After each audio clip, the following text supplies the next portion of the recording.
Welcome to the Strong Life Coach podcast, where we speak life, coach life, write life, and lead life. Today, I'm joined in the podcast studio by Irving Pedroza. Irving, welcome to the show. Hey man, thank you for having me. All right. Well, I'm excited about conversing with you, connecting with you. I want people to know a little bit about your background. So let me tell them a little bit about you.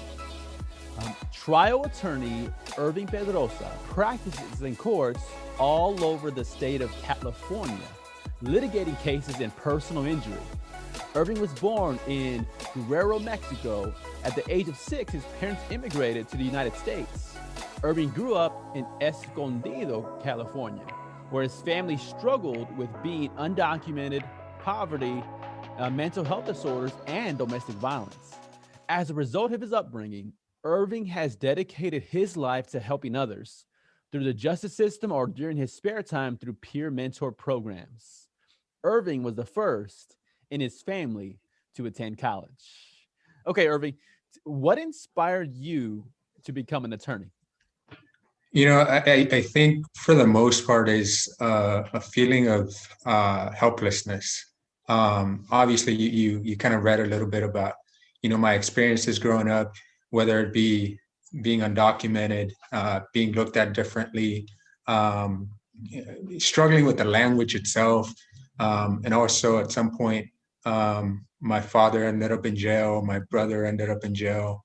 There was a little bit of mention of mental health disorders. Mm-hmm. My older brother was diagnosed with schizophrenia. That's what ended up. That's why he ended up in jail. And every situation growing up that I encountered and my family encountered, I always felt helpless. Like I couldn't do anything. Obviously, I was a child, right? Like I was a kid. I couldn't really do much. Mm-hmm. I just hated that feeling. So early on in my childhood, I started to develop this eagerness, this want to do something greater for not only for my family, but for people, for the community. And the one thing that I could think of was if I become an attorney, I may be able to help those that need it, right? I may be able to help my family, whether it's me directly or me knowing someone that may be able to help. So Yes. I think for the most part is trying to always defeat that helpless feeling that got started early on in my life. Yes. What I want to highlight what you said there's so much power in you owning your story. And I do believe it's a rare courage in the human experience that I'm hearing from you is because you willing to share some of the worst parts of your story in a really upfront way, and whether that's in your biography or that's even as you're sharing right now. What has helped you to find that courage to tell the real story like it is and not sugarcoating it, not making it seem like it was better than what it was? I think for the most part is my mom. I'll be honest with you, brutally honest with you. My mom from early on always told me, no matter what you're going through, someone else might be going through something worse, Mm-hmm. right? And in that thinking, it started me thinking like, well, you know what? I need to be honest with what I'm going through, and I need to be honest with myself because I know there's others out there who are going through something worse or even similar. Mm-hmm. I have a belief that we all have our own hell. It doesn't matter what level of hell it is, it's hell to us, right? Mm-hmm. So once I started to realize that, I started speaking what I went through, and I started to realize more and more people could identify with it, Yes. could connect to it. And I would get people telling me, you know what, that really helped me overcome something or overcome this issue that I had. And in doing so, it not only helped me like get better as a person, Mm-hmm. it helped me get better as my own inner struggle, but it Yes. also was helping others. And Yes. that to me is huge. So I think once I started realizing, it kind of became like a cycle, like I was helping myself and I was helping others. Mm. And the more I am able to do it, the more I'm able to get better at it and again, help others identify with it and hopefully help them overcome their own struggle.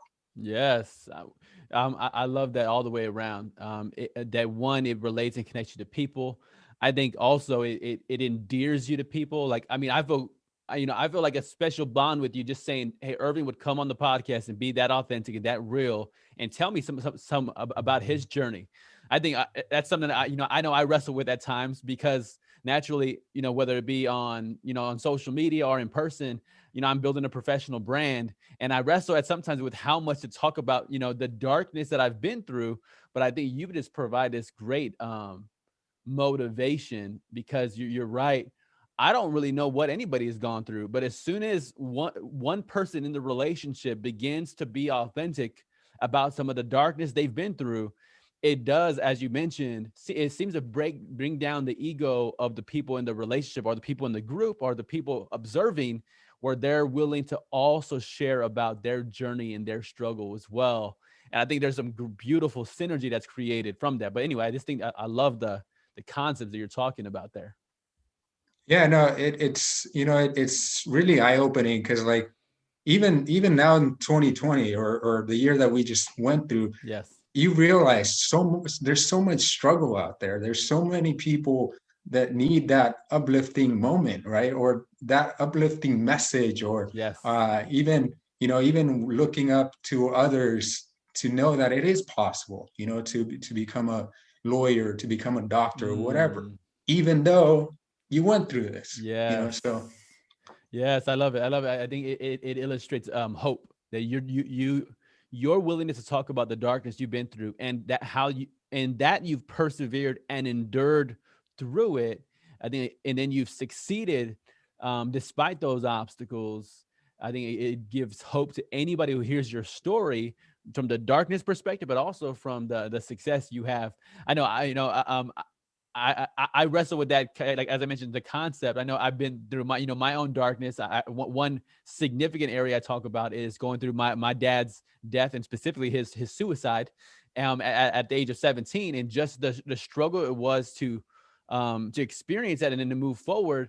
But then again, at building a professional brand, I'm always curious of do I bring it up? When do I bring it up? How do I bring it up? But I think your story illustrates that if there might not be a right time, but when you do it, it gives people hope and motivation to continue through whatever they're going through. no, you're absolutely right.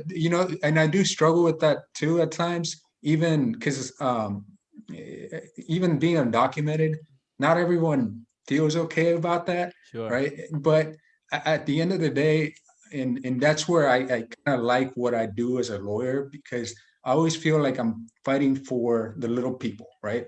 Fighting Hmm. for the humans.